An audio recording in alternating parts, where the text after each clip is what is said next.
Hello friends, स्वागत है आप सबका अपना चैनल एग्जाम वाला 5.0 में।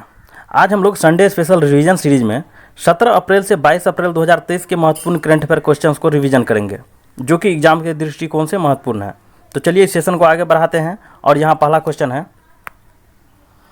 17 अप्रैल को मनाया गया विश्व हीमोफीलिया दिवस। हम यहाँ बात करेंगे विश्व हीमोफीलिया दिवस की। तो ये प्रत्येक साल 17 अप्रैल को मनाया जाता है और ये 17 अप्रैल को इसलिए मनाया जाता है क्योंकि फ्रैंक श्राबेली, जिन्होंने इस रोग का पता लगाया था, इसका बर्थडे 17 अप्रैल को है। इसलिए प्रत्येक साल 17 अप्रैल को विश्व हीमोफीलिया दिवस मनाया जाता है। अगर हम बात करें हीमोफीलिया रोग की, तो ये एक अनुवांशिक रोग है और इसमें ब्लड क्लॉटिंग रुक जाता है और ये हीमोफीलिया रोग को शाही रोग भी कहा जाता है। अगला क्वेश्चन है, कागिसो रबाडा बने आईपीएल में सबसे तेज 100 विकेट लेने वाले खिलाड़ी। हम यहाँ बात करेंगे आईपीएल की। तो ये आईपीएल 2023 में इसका 16वां संस्करण का आयोजन किया जा रहा है, जिसका टाइटल स्पॉन्सरशिप टाटा को मिला है और इसमें टोटल 10 टीम शामिल हैं।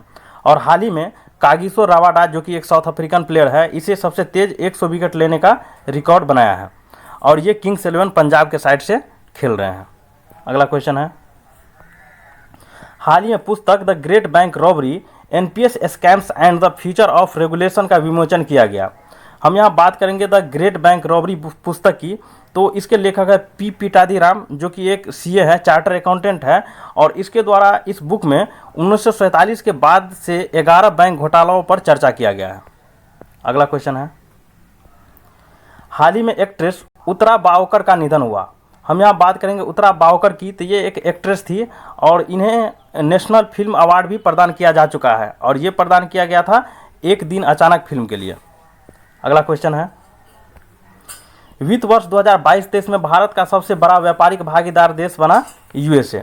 हम यहाँ बात करेंगे वाणिज्य एवं उद्योग मंत्रालय की। तो इसके द्वारा 2022-23 में व्यापारिक आंकड़ों को प्रस्तुत किया गया है, जिसमें व्यापारिक देशों को जो इंडिया के साथ व्यापारिक संबंध बनाए हैं, उसमें सर्वाधिक व्यापार के हिसाब से व्यापारिक भागीदार देशों को दर्शाया गया है, जिसमें टॉप पे है यूएसए, सेकंड पे है चाइना और थर्ड पे है यूएई। अगर हम बात करें वित्त वर्ष 2022-23 में भारत और यूएसए के बीच के व्यापार की, तो ये 128.55 बिलियन डॉलर की व्यापार 2022-23 में इंडिया और यूएसए के बीच हुआ है, जो कि सर्वाधिक है। अगला क्वेश्चन है, हाल ही में इंडियन ऑयल और लॉन्जाजेट इंक के द्वारा भारत में पहली हरित विमान ईंधन उत्पाद इकाई की स्थापना की घोषणा की गई। हम यहाँ बात करेंगे हरित विमान ईंधन इकाई की। तो इसका स्थापना की घोषणा किया गया है इंडियन ऑयल और लॉन्जाजेट इंक के सहयोग से। लॉन्जाजेट इंक जो कि एक यूएसए की कंपनी है और इंडियन ऑयल इंडियन कंपनी है, इसके द्वारा हरित विमान ईंधन के उत्पादन इकाई की स्थापना की घोषणा किया गया है और इसका आधारशिला पानीपत हरियाणा में रखा जाएगा। अगला क्वेश्चन है, भारत में सतलुज जल विद्युत निगम द्वारा लोअर अरुण जल विद्युत परियोजना का निर्माण की घोषणा किया गया। हम यहाँ बात करेंगे लोअर अरुण जल विद्युत परियोजना की। तो ये नेपाल की एक जल विद्युत परियोजना है और ये अरुण नदी पर बनाया जाना है और इसमें सहयोग की बात करें तो इसमें भारत के सतलुज जल विद्युत निगम के द्वारा इसमें सहयोग किया गया है और ये लोअर अरुण जल विद्युत परियोजना के द्वारा 669 मेगावाट विद्युत उत्पादन किया जाएगा। अगला क्वेश्चन है, संयुक्त राष्ट्र लोकतंत्र कोष में सबसे बड़ा दानकर्ताओं की सूची में भारत का स्थान रहा चौथा। हम यहाँ बात करेंगे संयुक्त राष्ट्र लोकतंत्र कोष की। तो इसका स्थापना 2005 में हुआ था और इसके द्वारा जो है सो दानकर्ताओं की सूची जारी किया गया है, जिसमें टोटल 45 देश शामिल हैं और इस दानकर्ताओं की सूची में टॉप पे है यूएसए, दूसरे नंबर पे है स्वीडन, तीसरे नंबर पे है जर्मनी और चौथे नंबर पे है इंडिया। अगला क्वेश्चन है, भारत ने अफगानिस्तान को 10,000 मैट्रिक टन गेहूं भेजने के लिए WFP के साथ समझौता किया है। हम यहाँ बात करेंगे WFP की। तो इसका पूरा नाम है वर्ल्ड फूड प्रोग्राम्स, जिसे हाल ही में शांति का नोबेल प्राइज 2022 में दिया गया था और इसके द्वारा जो है सो इंडिया के सहयोग से, इंडिया और WFP के सहयोग से अफगानिस्तान को 10,000 मैट्रिक टन गेहूँ भेजे जाने की घोषणा किया गया और ये WFP के साथ समझौता किया गया है। अगला क्वेश्चन है, 19 अप्रैल को मनाया गया विश्व विरासत दिवस। हम यहाँ बात करेंगे विश्व विरासत दिवस यानी कि वर्ल्ड हेरिटेज डे की। तो ये प्रत्येक साल 18 अप्रैल को मनाया जाता है और इसका शुरुआत 1982 में ट्यूनेशिया से हुआ था। अगर हम बात करें वर्ल्ड हेरिटेज डे 2023 के थीम की, तो हेरिटेज चेंजेस इसका 2023 में थीम है और इसके द्वारा विश्व का सर्वाधिक वर्ल्ड हेरिटेज जो है सो इटली में है। और अगर इंडिया की हम बात करें तो इंडिया में वर्तमान में 40 वर्ल्ड हेरिटेज स्थान अभी वर्तमान में है। अगला क्वेश्चन है, हाल ही में केन्या ने अपना फर्स्ट पृथ्वी अवलोकन उपग्रह टाइफा 1 को लॉन्च किया है। हम यहाँ बात करेंगे टाइफा 1 उपग्रह की, तो ये एक पृथ्वी अवलोकन उपग्रह है जो एक केन्या का सैटेलाइट है, और ये सैटेलाइट लॉन्च किया गया है यूएसए की एक प्राइवेट कंपनी स्पेसएक्स के द्वारा इसे लॉन्च किया गया है, और ये वर्क करेगी 5 सालों तक, यानी कि 5 सालों तक पृथ्वी का अवलोकन किया जाएगा इस सैटेलाइट से, टाइफा 1 से। अगला क्वेश्चन है, हाल ही में डीआरडीओ ने उद्योग अकादमी उत्कृष्टता केंद्र का उद्घाटन आईआईटी हैदराबाद में किया है। हम यहाँ बात करेंगे डीआरडीओ की, तो इसका स्थापना 1 जनवरी 1958 को हुआ था, और इसका वर्तमान हेड है समीर कामत, और इसके द्वारा उद्योग अकादमी की स्थापना की घोषणा किया गया, जो कि आईआईटी हैदराबाद में इसका स्थापना किया जाना है, और ये डीआरडीओ का सबसे बड़ा उत्कृष्टता केंद्र होगा। और इसके उद्देश्य की बात करें तो ये आत्मनिर्भर भारत यानी कि स्टार्टअप इंडिया को बढ़ावा देना इसका मुख्य कार्य है, मेक इन इंडिया को बढ़ावा देना इसका मुख्य कार्य है। अगला क्वेश्चन है, उत्साह पटनायक को वर्ष 2023 का मैल्कन आदिशेषिया पुरस्कार प्रदान करने की घोषणा की गई। हम यहाँ बात करेंगे मैल्कन आदिशेषिया पुरस्कार की, तो इसका शुरुआत 2000 ईस्वी में हुआ था, और 2023 में ये पुरस्कार उत्साह पटनायक को प्रदान किया गया है, जो कि एक अर्थशास्त्री है। अगर हम बात करें मैल्कन आदिशेषिया पुरस्कार 2022 की, तो ये प्रभात पटनायक को प्रदान किया गया था। अगला क्वेश्चन है, हाल ही में खिलाड़ी मुथैया मुरलीधरन पर आधारित बायोपिक 800 की घोषणा किया गया। हम यहाँ बात करेंगे मुथैया मुरलीधरन की, तो ये एक श्रीलंकन क्रिकेटर है, और इन्होंने सर्वाधिक 800 विकेट इसके द्वारा लिया गया है, और इसी के उपलक्ष्य में इस पर आधारित बायोपिक 800 का जो है सो बनाया जा रहा है, जिसका निर्माता है विवेक रंगाचारी। अगला क्वेश्चन है, हाल ही में तेल जेट्टी विकास परियोजना को लॉन्च किया गया। हम यहाँ बात करेंगे तेल जेट्टी विकास परियोजना की, तो ये परियोजना गुजरात की एक परियोजना है, इसे गुजरात में लॉन्च किया गया है, और इसका निर्माता है बीओटी, यानी कि इसे बीओटी मॉडल के द्वारा निर्माण किया जाएगा। बीओटी का पूरा नाम है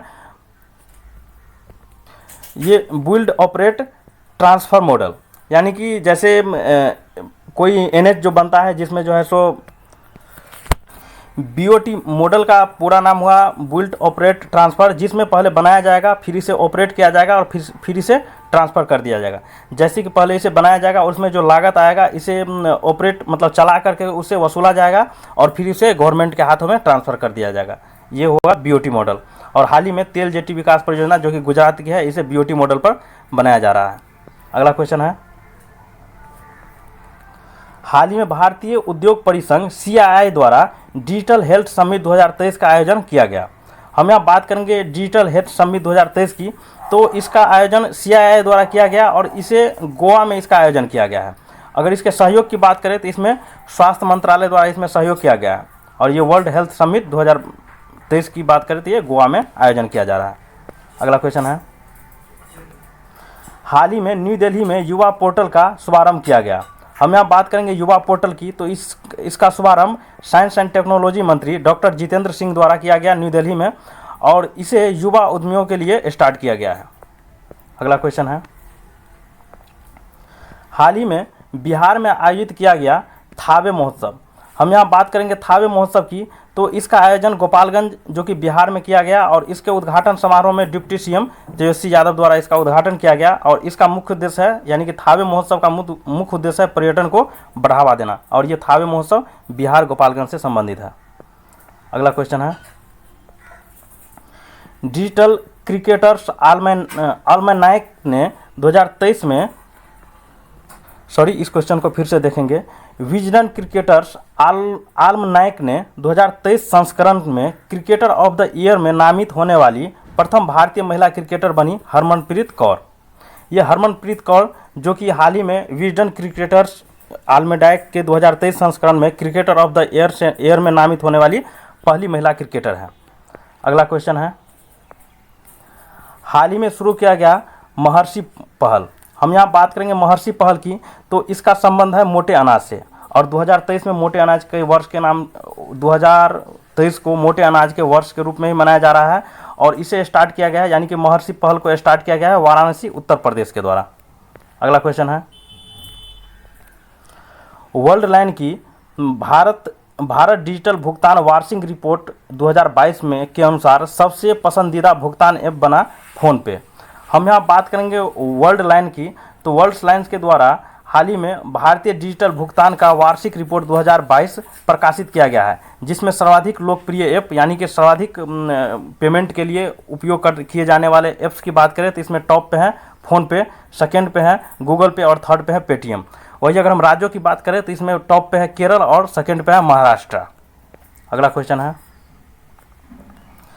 हाल ही में जम्मू कश्मीर में किसान संपर्क अभियान का आयोजन किया गया। हम यहाँ बात करेंगे किसान संपर्क अभियान की, तो इसे स्टार्ट किया गया है जम्मू कश्मीर में और ये 4 महीनों के लिए चलाया जा रहा है। अगर इसके उद्देश्य की बात करें तो किसान संपर्क अभियान के मुख्य उद्देश्य है सरकार की योजनाओं के लाभ को किसान तक पहुँचाना, इसका मुख्य उद्देश्य है। अगला क्वेश्चन है, हाल ही में मणिपुर में शुरू किया गया PTP-NER योजना। हम यहाँ बात करेंगे PTP-NER योजना की, तो इसका पूरा नाम है promotion of tribal product north east region और इसे स्टार्ट किया गया है मणिपुर से, यानी कि ये नॉर्थ ईस्ट में स्टार्ट किया जाना है, जिसमें 8 राज्य शामिल हैं और इसके पहले इसमें पहला स्टार्ट किया गया है मणिपुर से, इसे स्टार्ट किया गया है PTP-NER योजना को और इसका मुख्य उद्देश्य है NER के आदिवासी उत्पाद को प्रमोशन करना। अगला क्वेश्चन है, संयुक्त राष्ट्र जनसंख्या कोष की the state of world population report 2023 के अनुसार दुनिया का सर्वाधिक जनसंख्या यानी कि आबादी वाला देश बना भारत।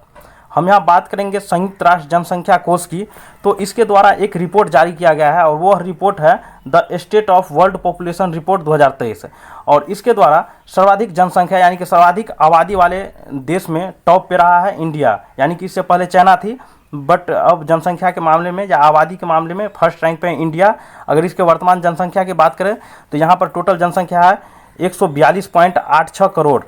वही अगर हम सेकेंड रैंक की बात करें तो सेकेंड रैंक पे है चाइना जो पहले 1 नंबर पे थी और इसकी जनसंख्या है 142.57 करोड़। अगला क्वेश्चन है, सचिन @50 सेलिब्रेटिंग ए मेस्ट्रो नामक पुस्तक का विमोचन किया गया। हम यहाँ बात करेंगे सचिन @50 पुस्तक की, तो इसका लेखक है बोरिया मजुमदार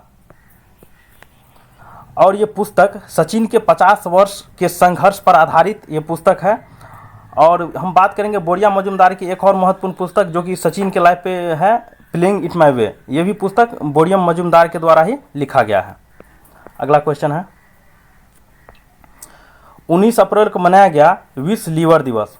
हम यहाँ बात करेंगे विश्व लीवर दिवस की, तो ये प्रत्येक साल 19 अप्रैल को मनाया जाता है और ये WHO द्वारा मनाया जाता है।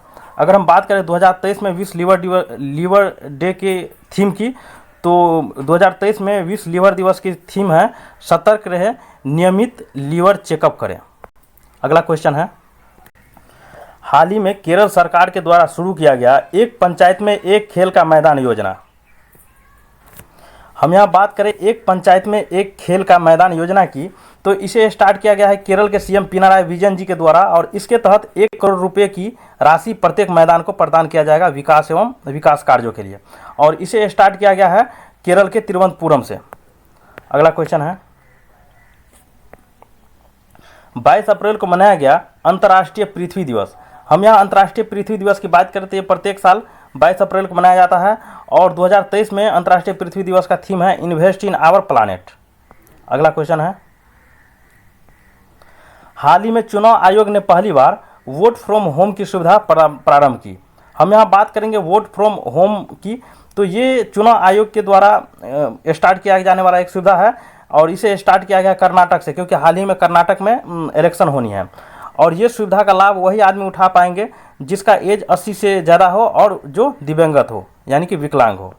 अगला क्वेश्चन है, हाल ही में राष्ट्रीय सुरक्षा परिषद सचिवालय का सैन्य सलाहकार नियुक्त किया गया संदीप सिंह को। हम यहाँ संदीप सिंह की बात करें तो इसे हाल ही में राष्ट्रीय सुरक्षा परिषद सचिवालय का सैन्य सलाहकार नियुक्त किया गया है।